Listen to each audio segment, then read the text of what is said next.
Hello, and welcome to Father Patrick Can Read, with me, Father Patrick. Today we continue our adventure in Narnia by reading Chapter 10 of Prince Caspian by C.S. Lewis. Chapter 10, The Return of the Lion. To keep along the edge of the gorge was not so easy as it had looked. Before they had gone many yards, they were confronted with young fir woods growing on the very edge, and after they had tried to go through these, stooping and pushing for about 10 minutes, they realized that in there it would take them an hour to do half a mile. So they came back and out again and decided to go round the fir wood. This took them much farther to their right than they wanted to go, far out of sight of the cliffs and out of sound of the river, till they began to be afraid they had lost it altogether. Nobody knew the time, but it was getting to the hottest part of the day. When they were able at last to go back to the edge of the gorge, nearly a mile below the point from which they had started, they found the cliffs on their side of it a good deal lower and more broken. Soon they found a way down into the gorge and continued the journey at the river's edge. But first they had a rest and a long drink. No one was talking any more about breakfast or even dinner with Caspian. They may have been wise to stick to the rush instead of going along the top. It kept them sure of their direction, and ever since the fir wood they had all been afraid of being forced too far out of their course and losing themselves in the wood. It was an old and pathless forest, and you could not keep anything like a straight course in it. Patches of hopeless brambles, fallen trees, boggy places, and dense undergrowth would be always getting in your way. But the gorge of the Rush was not at all a nice place for traveling either. It was not a nice place for people in a hurry. For an afternoon's ramble ending in a picnic tea, it would have been delightful. It had everything you could want on an occasion of that sort: rumbling waterfalls, silver cascades, deep amber-colored pools, mossy rocks, and deep moss on the banks in which you could sink over your ankles, every kind of fern, jewel-like dragonflies, sometimes a hawk overhead, and once, Peter and Trumpkin both thought, an eagle. But of course what the children and the dwarf wanted to see as soon as possible was the great river below them, and Baruna, and the way to Aslan's How. As they went on, the rush began to fall more and more steeply. Their journey became more and more of a climb, and less of a walk. In places, even a dangerous climb over slippery rock with a nasty drop into dark chasms, and the river roaring angrily at the bottom. You may be sure they watched the cliffs on their left eagerly for any sign of a break or any place where they could climb them, but those cliffs remained cruel. It was maddening, because everyone knew that if once they were out of the gorge on that side, they would have only a smooth slope and a fairly short walk to Caspian's headquarters. The boys and the dwarf were now in favor of lighting a fire and cooking their bear meat. Susan didn't want this. She only wanted, as she said, to get on and finish it and get out of these beastly woods. Lucy was far too tired and miserable to have any opinion about anything. But as there was no dry wood to be had, it mattered very little what anyone thought. The boys began to wonder if raw meat was really as nasty as they had always been told. Trumpkin assured them it was. Of course, if the children had attempted a journey like this a few days ago in England, they would have been knocked up. I think I have explained before how Narnia was altering them. Even Lucy was by now, so to speak, only 1/3 of a little girl going to boarding school for the first time, and 2/3 of Queen Lucy of Narnia. "At last!" said Susan. "Oh, hooray!" said Peter. The river gorge had just made a bend, and the whole view spread out beneath them. They could see open country stretching before them to the horizon, and between it and them, the broad silver ribbon of the great river. They could see the specially broad and shallow place which had once been the fords of Baruna, but was now spanned by a long, many-arched bridge. There was a little town at the far end of it. "By Jove," said Edmund, "we fought the Battle of Baruna just where that town is." This cheered the boys more than anything. You can't help feeling stronger when you look at a place where you won a glorious victory, not to mention a kingdom, hundreds of years ago. Peter and Edmund were soon so busy talking about the battle that they forgot their sore feet and the heavy drag of their mail shirts on their shoulders. The dwarf was interested too. They were all getting on at a quicker pace now. The going became easier. Though there were still sheer cliffs on their left, the ground was becoming lower on their right. Soon it was no longer a gorge at all, only a valley. There were no more waterfalls, and presently they were in fairly thick woods again. Then, all at once, whiss, in a sound rather like the stroke of a woodpecker. The children were still wondering where ages ago they had heard a sound just like that and why they disliked it so, when Trumpkin shouted, "Down!" at the same moment forcing Lucy, who happened to be next to him, flat down into the bracken. Peter, who had been looking up to see if he could spot a squirrel, had seen what it was. A long, cruel arrow had sunk into a tree trunk just above his head. As he pulled Susan down and dropped himself, another came rasping over his shoulder and struck the ground at his side. "Quick, quick, get back, crawl!" panted Trumpkin.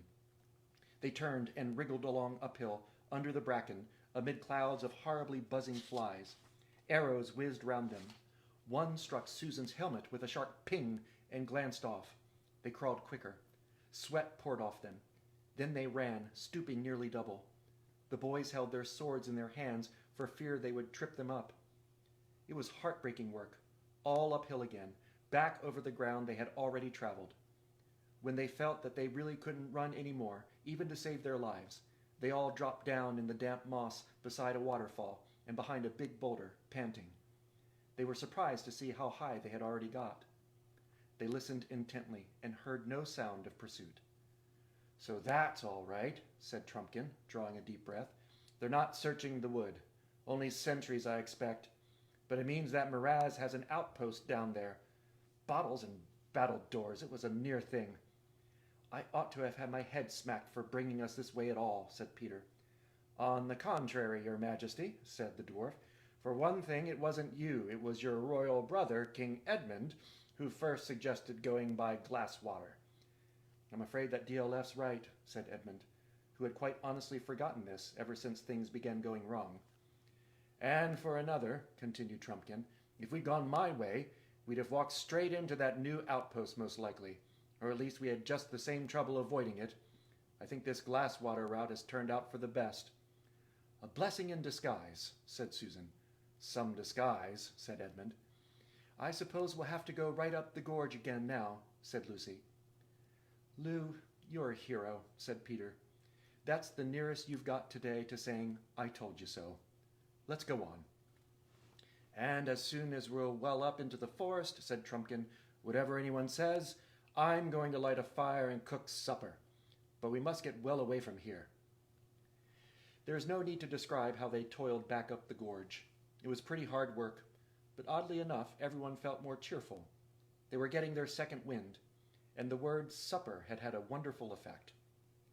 They reached the fir wood which had caused them so much trouble while it was still daylight, and bivouacked in a hollow just above it.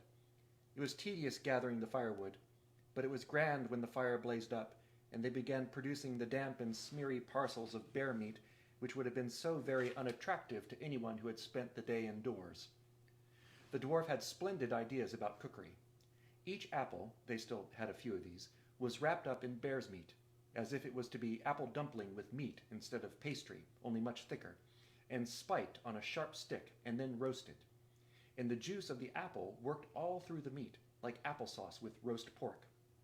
Bear that has lived too much on other animals is not very nice, but bear that has had plenty of honey and fruit is excellent, and this turned out to be that sort of bear. It was a truly glorious meal. And of course, no washing up, only lying back and watching the smoke from Trumpkin's pipe and stretching one's tired legs and chatting. Everyone felt quite hopeful now about finding King Caspian tomorrow and defeating Miraz in a few days. It may not have been sensible of them to feel like this, but they did. They dropped off to sleep one by one, but all pretty quickly. Lucy woke out of the deepest sleep you can imagine, with the feeling that the voice she liked best in the world had been calling her name. She thought at first it was her father's voice, but that did not seem quite right. Then she thought it was Peter's voice, but that did not seem to fit either. She did not want to get up, not because she was still tired. On the contrary, she was wonderfully rested, and all the aches had gone from her bones, but because she felt so extremely happy and comfortable. She was looking straight up at the Narnian moon, which is larger than ours, and at the starry sky, for the place where they had bivouacked was comparatively open. "Lucy," came the call again. neither her father's voice nor Peter's. She sat up, trembling with excitement, but not with fear. The moon was so bright that the whole forest landscape around her was almost as clear as day, though it looked wilder. Behind her was the fir wood. Away to her right, the jagged cliff tops on the far side of the gorge. Straight ahead, open grass to where a glade of trees began about a bowshot away. Lucy looked very hard at the trees of that glade. "Why, I do believe they're moving," she said to herself. "They're walking about."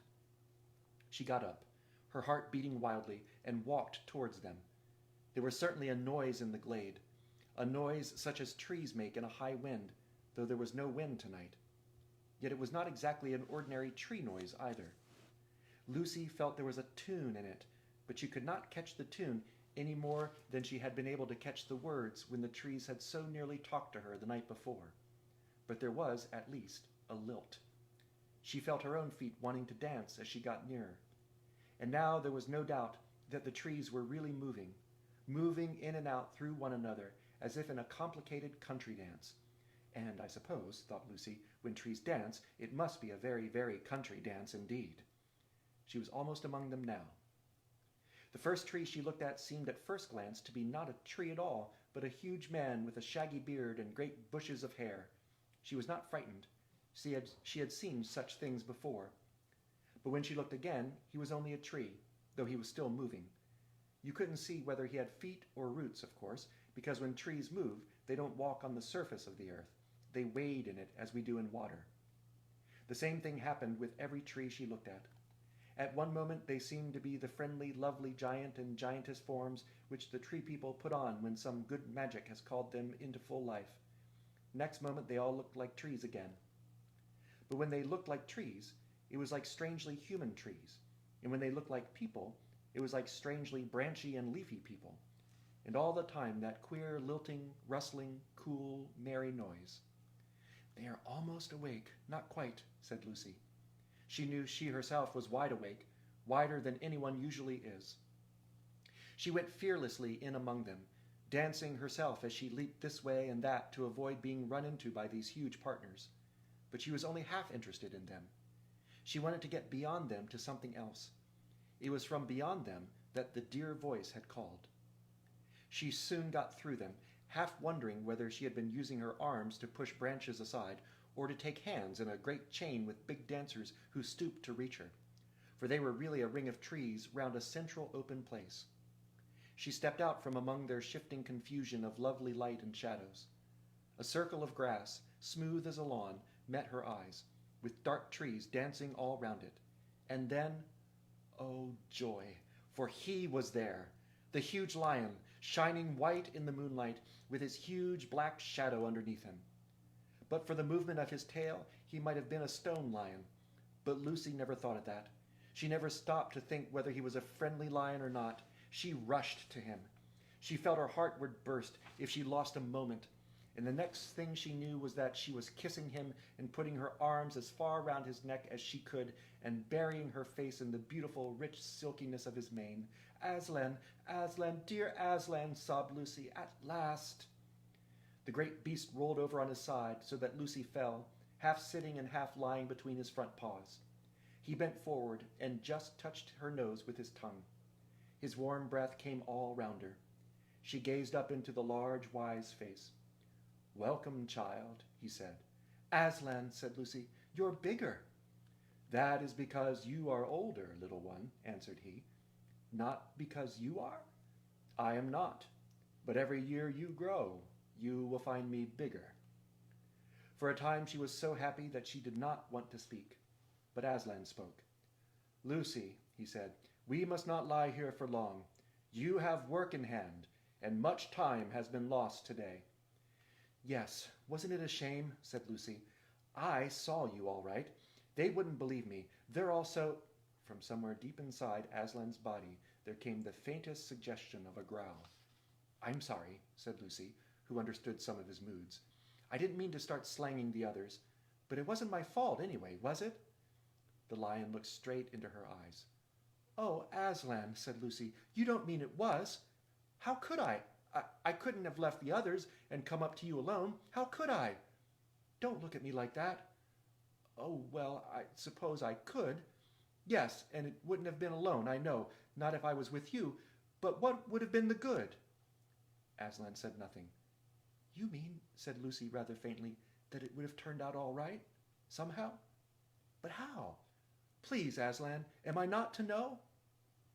To know what would have happened, child, said Aslan. No, nobody is ever told that. Oh, dear, said Lucy.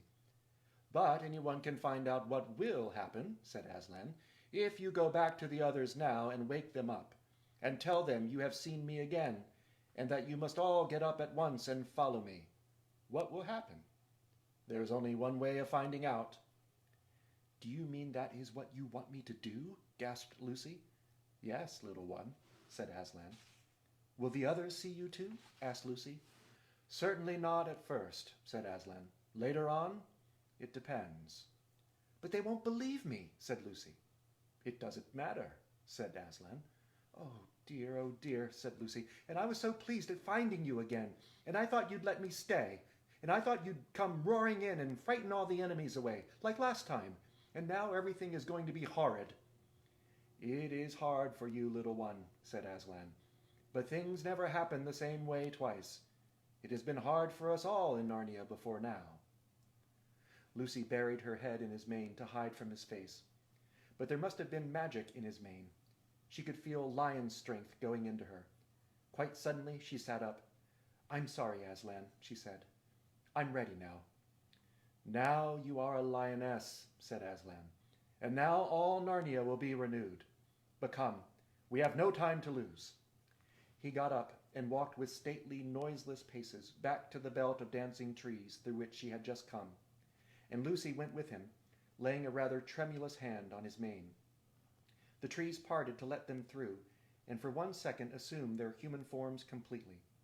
Lucy had a glimpse of tall and lovely wood gods and wood goddesses, all bowing to the lion. Next moment they were trees again, but still bowing, with such graceful sweeps of branch and trunk that their bowing was itself a kind of dance. Now, child, said Aslan, when they had left the trees behind them, I will wait here. Go and wake the others and tell them to follow. If they will not, then you at least must follow me alone. It is a terrible thing to have to wake 4 people, all older than yourself and all very tired, for the purpose of telling them something they probably won't believe and making them do something they certainly won't like. I mustn't think about it. I must just do it, thought Lucy. She went to Peter first and shook him. Peter, she whispered in his ear, wake up, quick. Aslan is here. He says we've got to follow him at once. Certainly, Lou. Whatever you like, said Peter unexpectedly. This was encouraging, but as Peter instantly rolled round and went to sleep again, it wasn't much use. Then she tried Susan. Susan did really wake up, but only to say in her most annoying grown-up voice, You've been dreaming, Lucy. Go to sleep again. She tackled Edmund next. It was very difficult to wake him, but when at last she had done it, he was really awake and sat up. Huh? He said in a grumpy voice. What are you talking about? She said it all over again. This was one of the worst parts of her job, for each time she said it, it sounded less convincing. Aslan, said Edmund, jumping up. Hooray! Where? Lucy turned back to where she could see the lion, waiting, his patient eyes fixed upon her. There, she said, pointing. Where? Asked Edmund again. There, don't you see? Just this side of the trees. Edmund stared hard for a while and then said, No, there's nothing there. You've got dazzled and muddled with the moonlight. One does, you know. I thought I saw something for a moment myself. It's only an optical, what do you call it? I can see him all the time, said Lucy. He's looking straight at us. Then why can't I see him? He said you mightn't be able to. Why? I don't know. That's what he said. Oh, bother it all, said Edmund. I do wish you wouldn't keep on seeing things. But I suppose we'll have to wake the others.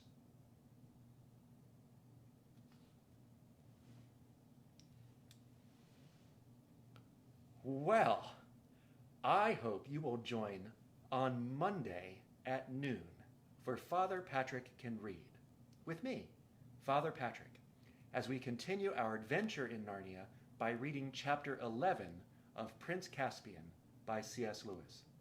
Until then, goodbye.